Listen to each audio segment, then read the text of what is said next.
Welcome to this video on digital electronics. In this video, which is the second in the series of sequential logic circuits, we will be discussing about asynchronous counters. First, let us see what counters are. A group of flip-flops form a register. A flip-flop is capable of storing one bit of information, and a register can be used for storing and shifting. So, a counter is basically a register that is made up of a number of flip-flops and it cycles through a specified number of predetermined states. A counter is capable of counting the number of clock pulses arriving at its input. So the diagram shows an n-bit counter with a clock input and n output bits. So with n output bits, the n-bit counter has 2 power n states and the maximum count that is possible is 2 power n minus 1. There are two types of counters, the synchronous or parallel counters and the asynchronous or ripple counters. In the synchronous counters, all the flip-flops are connected to a common clock and they are triggered at the same time. So the output of the flip-flops change at the same instant of time when they are all triggered by the clock. Whereas in an asynchronous or a ripple counter, the output of one flip-flop is given as a clock to the next flip-flop. Therefore, they are not triggered at the same time. Here, the clock pulse ripples from one flip-flop to another, and that is why it is called a ripple counter. And the clock pulse is given to the first flip-flop, which is the LSB of the counter. Let us look at the difference between the two counters, the asynchronous counters and synchronous counter. In asynchronous counter, the output of one flip-flop is given as a clock to the next flip-flop, whereas in synchronous counter, there is no connection between the output and clock of the flip-flops. All the clocks of the flip-flops are connected together and triggered simultaneously. So the output of all the flip-flops change at the same instant of time. Whereas in an asynchronous counter, they are not clocked simultaneously. The logic circuit is simple for an asynchronous counter, whereas the complexity increases with the number of states in a synchronous counter. The operation of an asynchronous counter is low speed since the clock has to propagate from one flip-flop to another, whereas a synchronous counter operates at a higher speed. Asynchronous counters are prone to produce decoding errors, whereas synchronous counters do not produce decoding errors. Coming to the modulus of a counter. Modulus of a counter is the number of counts of a counter. If there are n flip-flops in the counter, then it results in a mod 2 power n counter and it can count from 0 to 2 power n minus 1.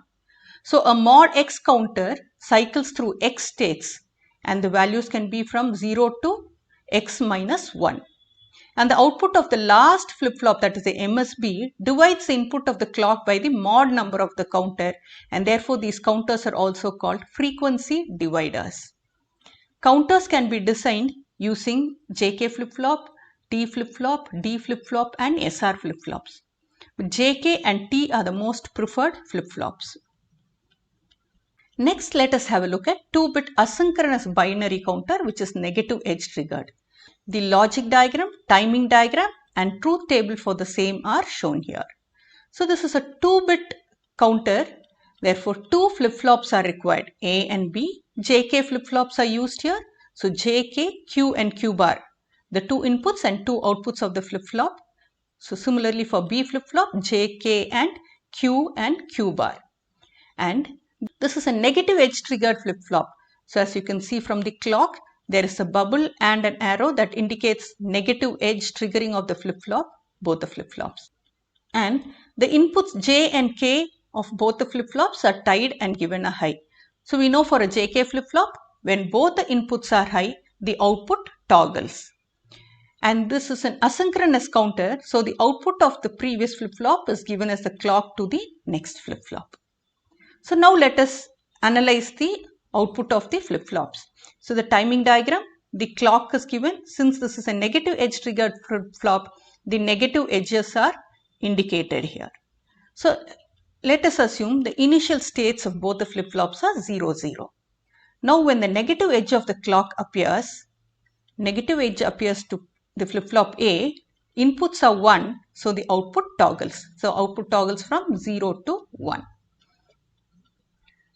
Whereas for flip-flop B, QA is the clock. So QA is the clock to flip-flop B, and the clock has changed from 0 to 1. That is a positive edge. So the output of flip-flop B, QB, remains as it is with no change. Now for the next clock pulse. When the next clock occurs, this output of A, QA, toggles again. It goes from 1 to 0. So this is a clock to B. So when it goes from 1 to 0, the output of B toggles. And so it goes from 0 to 1, 0 to 1. The next clock pulse, QA toggles again, whereas QB, since the clock is positive edge, it remains in the same value. And for the next clock pulse, QA toggles, and since this is a negative edge for QB, QB output also toggles. So we have 0, 0, and the cycle continues. So looking at the count, we have 0, 0, 0, 1, 1, 0, and 1, 1. So flip-flop A receives the clock, so that forms the LSB of the counter. So QB and QA, with QA being the LSB in the truth table, we have the count 0, 0, 0, 1, 1, 0, and 1, 1, which are equivalent to decimal 0, 1, 2, 3. So this is a mod 4 counter. So 2 flip-flops, 2 power 2, that is 4. So mod 4 counter, which can count from 0 to 3. Pause the video. Draw a 4-bit ripple binary counter and its diagram. So since it is a 4-bit ripple counter, 4 flip-flops are required. Check your answers. So 4 bits are available. So it is a mod 2 power 4, that is mod 16 counter. The count can go from 0, 0, 0 to 1, 1, 1, that is 0 to 15 decimal. So you can observe asynchronous counter. The output of each flip-flop is given as a clock to the next flip-flop, and the inputs of all the flip-flops are connected to high. So QA toggles for every negative edge of the clock, and QA is the clock to QB. So QB toggles for every negative edge of QA, and QB is the clock to QC. So QC output toggles for every negative edge of the clock or the output QB, which is the clock to the C flip-flop. And similarly for the D flip-flop, QC is the clock, and so it toggles for the negative edge of QC. So far we have seen up counters. The count has increased from 0. Now let us look into 4-bit asynchronous binary down counter, which is also negative edge triggered. So it's a 4-bit counter. So 4 flip-flops A, B, C, D are drawn, and they are negative edge triggered flip-flops. So a negative edge clock, a bubble and an arrow for each of these flip-flops, and J and K, they are tied together and given to high. Now for an up counter, we give the output Q as a clock to the next flip-flop, whereas for a down counter, Q bar is given as a clock to the next flip-flop. That is the difference between up counter and down counter. Let us look at the timing diagram. So the clock, for every negative edge of the clock, QA output toggles, and QA bar is given as the input to the clock of the flip-flop B. Look at QA bar. It is a complement of QA as shown in this diagram. So for the negative edge of QA bar, output of B flip-flop will toggle. So it toggles for every negative edge of QA bar. Observe that is the same as the positive edge of QA. So the negative edge of QA bar is the same as positive of QA. So the output QB toggles for every positive edge of QA. Similarly, QC, the clock for C flip-flop is QB bar. So for the negative edge of QB bar, the clock toggles, or for the positive edge of QA, it toggles. And similarly, QD toggles for every positive edge of QC. Look at the count. Initially it is 0, 0, 0, then 1, 1, 1, 1, and then 1, 1, 1, 0, and so on up to 0, 0, 0, 1 and 0, 0, 0. So here the clock is given to flip-flop A. So A is the LSB and D flip-flop gives the MSB. QD is the MSB. Now let us see how to design an up-down counter, a counter that counts up and down. So it's a 3-bit asynchronous counter, so 3 flip-flops are used. We have already seen if QA is given to the clock, it becomes an up counter. If QA bar is given to a clock, then it is a down counter in the case of negative edge triggered flip-flops. So negative edge triggered flip-flops are drawn with J and K connected to high. When the control line M is 0, it is an up counter. Let us see. So when this is 0, an inverter here, so the output is 1. So that is connected to the first AND gate and QA is given. So it is QA and 1, that is QA. Whereas for this line, this is 0. So a 0 here, 0 with QA bar, 0 and anything is 0. So we have a 0 here. So QA or 0, the output is QA, which is given to the clock of flip-flop B. And similarly for flip-flop C, QB is the input. So this functions as an up counter. When the line is 1, so 1 inverted, it goes to 0. So the input to the first AND gate is 0. So QA and 0 is 0. Whereas here it is 1. So 1 and Q bar, it is QA bar. So QA bar or 0, we have QA bar. So when the line is 1, QA bar is given as a clock to the next flip-flop. So that functions as a down counter. So this up-down counter, when M is 0, it functions as an up counter by giving the output Q as a clock to the next flip-flop. Whereas when the line is 1, Q bar is given as a clock to the next flip-flop. Therefore, it functions as a down counter. Next, let us see a 2-bit asynchronous binary counter that is positive edge triggered. So 2 bits, again 2 flip-flops, J and K are tied high. Here the clock is positive edge triggered. So you see the clock without a bubble. So this is a positive edge triggered clock and the output Q bar is connected to the next flip-flop. So let us look at the timing diagram. So for every positive edge of the clock, the output Q0 toggles. And Q0 bar is given as a clock to the next flip-flop. So Q1 toggles for the positive edge of Q0 bar or the negative edge of Q0. So you see the counter 0, 0, 0, 1, 1, 0 and 1, 1.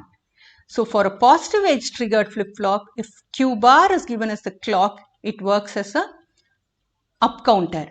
Whereas if Q0 is given as the clock, it would function as a down counter. Pause the video. Design a 3-bit positive edge triggered asynchronous up counter. Check your answers. So 3 flip-flops, 2 power 3, so mod 8 counter, it can count from 0 to 7. This is an up counter. Q bar is given to the clock since this is a positive edge triggered flip-flop.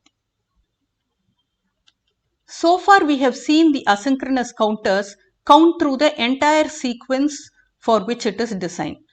So an n-bit counter with n flip-flops results in a mod 2 power n counter and which counts from 0 to 2 power n minus 1.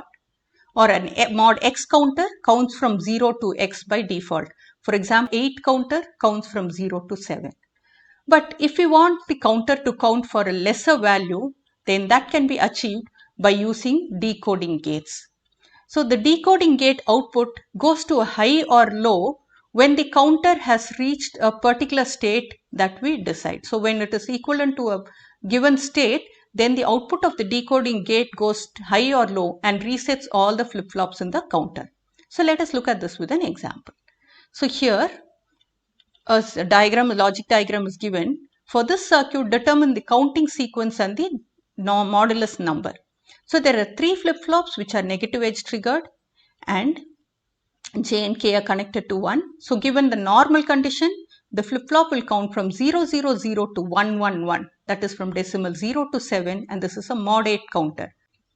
So here a decoding circuit is given. The inputs are B and C and since it's a NAND gate, the output is 0 when both B and C is 1 and this is connected to the clear. Clear are all bubbled. That means the flip-flops are all cleared when a logic 0 is given to these clear signals. So when B and C are 1, all the flip-flops are cleared. So let us look at this with a state diagram. So the counter counts from 0, 0 to 0, 0, 1, 0, 1, 0, 0, 1, 1, 1, 0, 0, 1, 0, 1.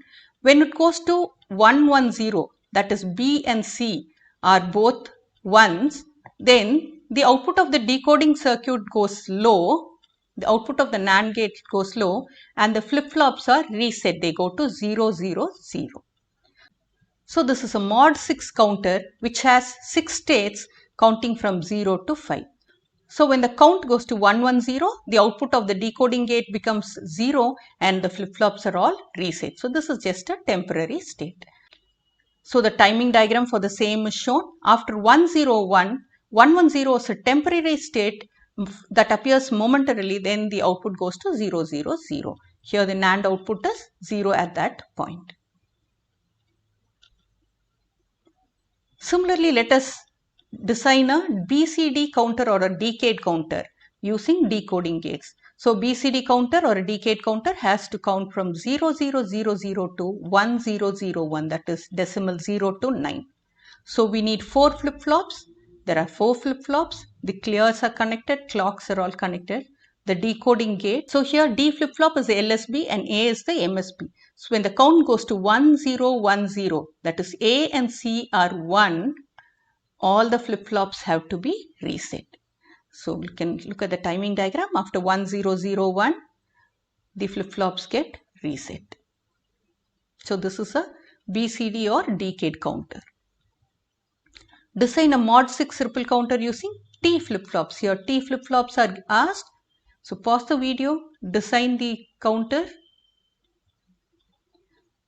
and since mod 6 is asked, you would be requiring 3 flip-flops and design a decoding gate which has the output of Y is A bar P plus B bar, and draw the logic circuit. Use T flip-flops here. For a T flip-flop, when the flip-flop input is 1, the output toggles. So let us look at one of the issues associated with decoding gates. They are the glitch problem. So in the asynchronous counters, when decoding gates are given, the decoding gate output should go to high or low only once in the entire sequence. But due to propagation delay in each flip-flop, the output of each flip-flop gets delayed, and this results in an undesired high or low from the decoding gate, and these are called glitches or false spikes. They would reset the flip-flop at undesired time instances. So this is due to the cumulative propagation delay in asynchronous counters and can be avoided by connecting clock to the decoding gate. So in this video, we have seen the difference between synchronous and asynchronous counters and discussed asynchronous counters in detail. We have looked into the design of negative edge triggered and positive edge triggered asynchronous counters, both for up counting and down counting. We have also seen how to use decoding gates for producing a counter with a desired mod and count. These are the references. Thank you.